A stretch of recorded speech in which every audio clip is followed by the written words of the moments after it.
Nous sommes réunis ce soir pour apporter l'information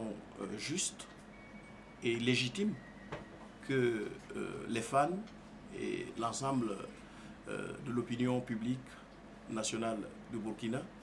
a besoin de savoir sur les procédures qui concernent Madame Diallo Rasmata, dit Rama la Slameuse.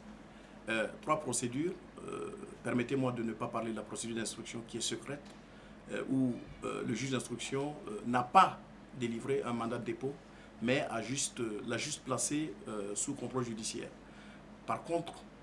il y avait deux autres procédures, à savoir la première, c'est celle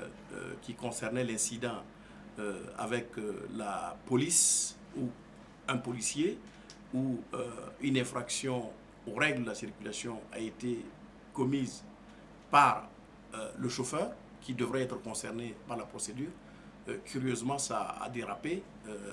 à une procédure qui la concerne directement. Et donc, c'est au titre de cette procédure qu'elle a été placée sous mandat de dépôt. Et une troisième procédure qui concerne l'enregistrement vidéo qui a été fait le 19 juin et pour lequel également le procureur de la République, le procureur du Faso a décidé de son placement en mandat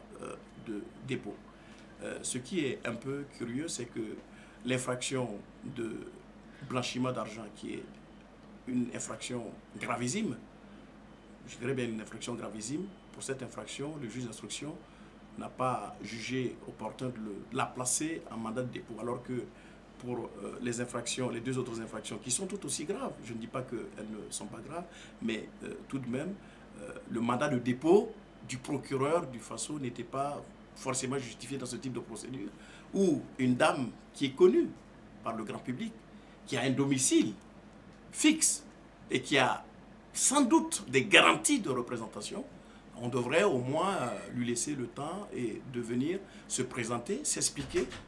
devant le tribunal